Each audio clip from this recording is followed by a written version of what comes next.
Hi everyone. देखो, आप सभी का मुझे एक कॉमन डाउट मिल रहा था कि सर महाराष्ट्र नर्सिंग सीईटी 2025 का एग्जाम हो चुका था, उसका रिजल्ट भी आज जो है अनाउंस हो चुका है। लेकिन अगर हम महाराष्ट्र स्टेट के अंदर बीएससी नर्सिंग कोर्स के लिए या फिर जीएनएम कोर्स के लिए गवर्नमेंट प्राइवेट कॉलेज के अंदर एडमिशन लेना चाहते हैं कैटेगरी के हिसाब से स्कॉलरशिप के थ्रू, या फिर जो गर्ल्स फ्री एजुकेशन मिलने वाला है 100% फीस फ्री के लिए, तो उसके अंदर से अगर एडमिशन लेना चाहते हैं और हम महाराष्ट्र स्टेट के किसी भी कैटेगरी के अंदर आते हैं तो हमें मिनिमम कितना परसेंटाइल स्कोर जो है आना चाहिए, तब जाके हम वहां पर जो है स्कॉलरशिप के हिसाब से एडमिशन ले सकते हैं। तो वो जो आपका डाउट था बीएससी नर्सिंग जीएनएम के रिगार्डिंग, तो इस छोटे से वीडियो के अंदर मैं आपका पूरा कंप्लीट सॉल्व करूंगा। तो आप पूरा वीडियो देखो, आपका डाउट यहाँ पर क्लियर सॉल्व हो जाएगा। साथ ही साथ अगर आपको महाराष्ट्र स्टेट का पेड काउंसलिंग हमारे थ्रू ज्वाइन करना है तो देन आप हमें व्हाट्सएप के ऊपर मैसेज डाल दीजिएगा, वहां पर हम आपको उसके रिगार्डिंग पूरी इंफॉर्मेशन जरूर शेयर करेंगे। देखो, सबसे पहले हम बात करेंगे कि अगर आप बीएससी नर्सिंग कोर्स के लिए क्वालिफाई मार्क्स देखना चाहते हो, उसके अंदर अगर आप ओपन कैटेगरी में आते हो या फिर ईडब्ल्यूएस कैटेगरी में आते हो ना, तो जो आपने 2025 का नर्सिंग सीईटी का एग्जाम दिया ना, उसके अंदर आपका 50 परसेंटाइल स्कोर जो है मिनिमम महाराष्ट्र नर्सिंग सीईटी 2025 के अंदर आना चाहिए। अगर आप ओपन ईडब्ल्यूएस कैटेगरी में आते हो और आपका स्कोर जो है 50 परसेंटाइल से कम आ रहा है, तो उस कंडीशन के अंदर बीएससी नर्सिंग के गवर्नमेंट प्राइवेट कॉलेज के अंदर आप काउंसलिंग के लिए अप्लाई नहीं कर सकते। इस बात का आपको ध्यान रखना है। देन उसके बाद अगर आप कोई भी रिजर्व कैटेगरी के अंदर आते हो या फिर आप फिजिकल हैंडीकैप वाले बच्चे हो या फिर कोई भी आपकी रिजर्व कैटेगरी है और आपका 40 परसेंटाइल से कम स्कोर आ रहा है, तो उस कंडीशन के अंदर आप यहाँ पर बिल्कुल महाराष्ट्र नर्सिंग सीईटी 2025 के काउंसलिंग के अंदर अप्लाई नहीं कर सकते। इस बात का आपको ध्यान रखना है।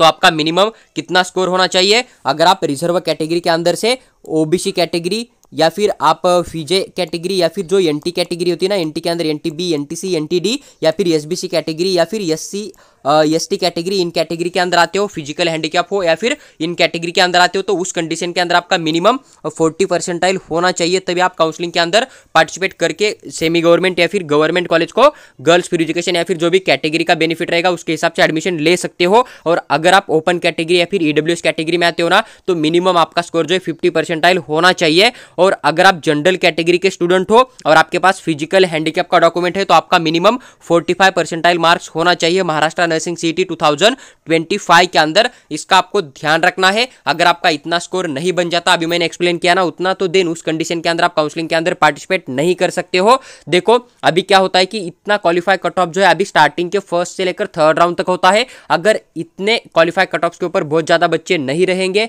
और अगर बहुत सारे कॉलेज है 140 से भी ज्यादा बीएससी नर्सिंग के आपको सेमी गवर्नमेंट कॉलेज और गवर्नमेंट कॉलेज मिलाकर देखने को मिल जाएगा, अगर उनके सीट कंप्लीट नहीं हो जाएंगे तो थर्ड राउंड के बाद में क्वालिफाई मार्क्स डिक्रीज भी हो सकता है। इसलिए जिन बच्चों का 40 परसेंटाइल से नीचे स्कोर आ रहा है रिजर्व कैटेगरी के अंदर से या फिर जनरल कैटेगरी से 50 परसेंटाइल से नीचे स्कोर आ रहा है ना, उन बच्चों को थोड़ा सा वेट करना पड़ेगा, ताकि थर्ड राउंड के बाद में अगर बहुत सारे सीट वैकेंट हो जाएंगे तो क्वालिफाई मार्क्स जो है डिक्रीज करके थोड़ा कम भी आपको होता हुआ नजर आ जाएगा। देखो, जो भी आपका एक कॉमन डाउट था स्टेट काउंसलिंग के अंदर पार्टिसिपेट करने के लिए आपको मिनिमम कितना परसेंटाइल स्कोर होना चाहिए, तो मैंने पूरा डिटेल एक्सप्लेन करके आपके साथ शेयर किया है।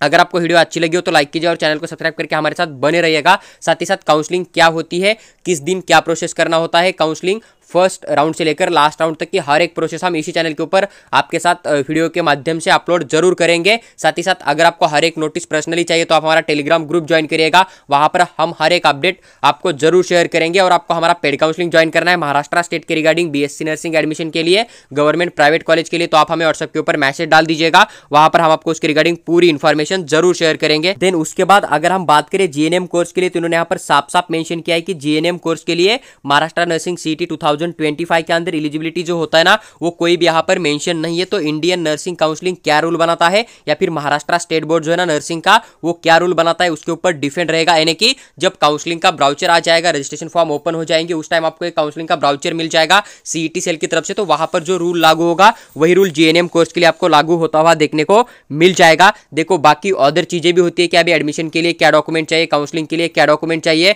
तो उसकी भी डिटेल जानकारी हम इसी छोटे से चैनल के ऊपर अपलोड करेंगे। तो आप चैनल को सब्सक्राइब करके हमारे साथ जरूर बने रहिएगा।